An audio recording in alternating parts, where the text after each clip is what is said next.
Shalom, apa kabar kita semua? Kita berjumpa lagi dalam vlog Paroki Santo Yakobus Mariso, dan tema yang akan kita renungkan, kita bahas bersama adalah luruskanlah jalan bagi Tuhan. Saudara-saudara yang terkasih, banyak yang mengatakan bahwa hidup kita ini adalah sebuah pesiarahan. Hidup kita ini adalah sebuah perjalanan, ada awal dan ada akhirnya. Kita awali ketika kita lahir di dunia, kita akan mengakhiri ketika kita mati, tetapi kematian bukan akhir dari segala-galanya, karena kita berharap kita akan menuju kepada Bapa, persatuan dengan Bapa di surga. Nah, baru-baru ini saya pergi ke Toraja, dan ketika dari Makassar menuju ke Toraja lewat jalan tol, dan hanya saja jalan tolnya itu tidak terlalu jauh, cuma sekitar 10 km. Ketika di jalan tol saya mengatakan, seandainya perjalanan ke Toraja ini seperti ini ya, jalan tol mulus, tidak ada jalan berlubang, jalanan lebar, dan mobil bisa melaju dengan kencang. Tetapi melewati keluar dari jalan tol, jalanan sudah mulai bergelembung, sudah banyak lubang, apalagi musim hujan sekarang, banyak lubang ditemukan di jalan raya. Kemudian ternyata di Pinrang pun jalan diperbaiki, akhirnya kena macet di Pinrang sekitar setengah jam. Belum lagi ketika masuk di Enrekang, jalanan mendaki, berkelok-kelok, sehingga perjalanan dari Pastoran di dalam jalan tol itu hanya sekitar 15 menit. Dari Makassar ke Parepare sekitar 2,5 jam, paling lama 3 jam. Dari Pastoran ke Parepare itu hanya sekitar 150 km. Sedangkan dari Parepare ke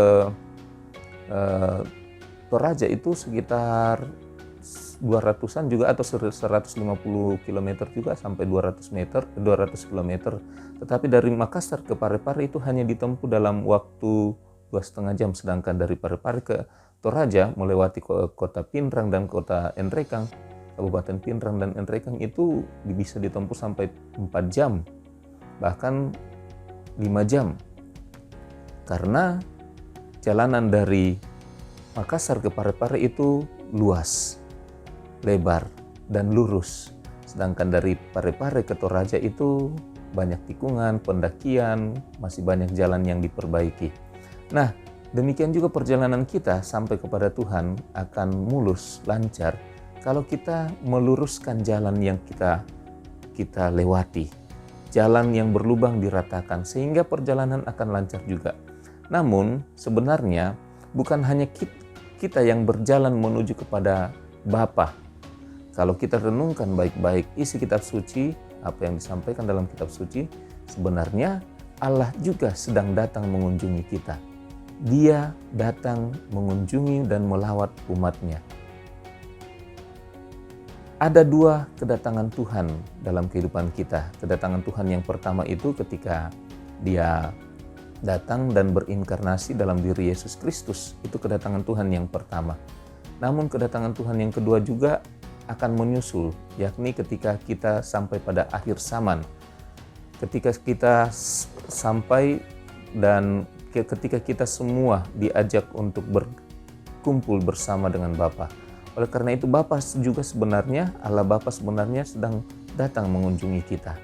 Bagaimana caranya supaya kita bisa siap dan kita didapatinya selalu dalam keadaan baik? Kita juga saya membayangkan seperti ini, ketika seorang pejabat pemerintah, entah bupati, gubernur, atau bahkan presiden berkunjung ke daerah, biasanya jalan akan diperbaiki, yang lubang-lubang akan ditimbun, banyak sampah-sampah atau tumbuhan-tumbuhan liar akan dibersihkan di jalan. Kita pun sebenarnya juga Tuhan sedang datang mengunjungi kita, Sang Raja kita datang mengunjungi kita. Oleh karena itu, jalan-jalan harus dibersihkan, jalan-jalan harus diratakan, jalan-jalan harus diluruskan. Maka teriakan di padang gurun dalam bacaan yang hari ini menyerukan supaya meluruskan jalan baginya, menyiapkan jalan baginya, serta meluruskan jalan baginya. Oleh karena itu, mestinya kita juga siap sedia. Diri kita dipenuhi dengan kadang-kadang lubang-lubang. Banyak hal yang merintangi perjalanan kita, baik dari kita ataupun dari Allah, untuk bisa bersatu. Banyak lubang-lubang yang membuat kita sulit untuk menuju kepada Bapa, dan Bapa pun sulit menjangkau atau mengunjungi kita. Maka jalan-jalan itu, diri kita itu yang berlubang harus ditimbun, harus diratakan, diluruskan. Mungkin dengan kata-kata kita yang seringkali merusak orang lain, merusak diri kita, tindakan-tindakan kita yang akhirnya merugikan banyak orang, merusak banyak orang, itu membuat perjalanan kita menuju Bapa, dan Bapa yang mau menuju kepada kita tidak bisa sampai pada waktunya, tidak tepat pada waktunya. Oleh karena itu, masa Advent ini masa persiapan kita untuk mempersiapkan diri menyambut kedatangan Tuhan kita Yesus Kristus. Masa Advent pertama dan minggu Advent pertama dan kedua ini mengajak kita untuk menyambut Tuhan pada kedatangannya yang kedua. Sedangkan minggu Advent ketiga dan keempat itu mengajak kita untuk menyambut kedatangan Tuhan pada kedatangannya yang pertama, yakni Natal. Oleh karena itu, kalau Anda perhatikan bacaan Injil dari kitab suci dalam minggu pertama dan kedua Advent itu selalu mengajak kita untuk mempersiapkan mengajak kita untuk mempersiapkan diri menyambut kedatangan Tuhan. Maka dikatakan berjaga-jagalah dan bersiap sedialah. Bahkan hari ini kita diajak untuk menyiapkan jalan baginya, meluruskan jalan baginya. Oleh karena itu, kita pun mesti mempersiapkan jalan ini, diri kita dan jalan bagi Tuhan untuk mengunjungi kita. Diri kita harus dipersiapkan baik-baik sehingga kita pun pada akhirnya bisa bertemu dengan Tuhan, bisa berkumpul dengan Allah Bapa di surga.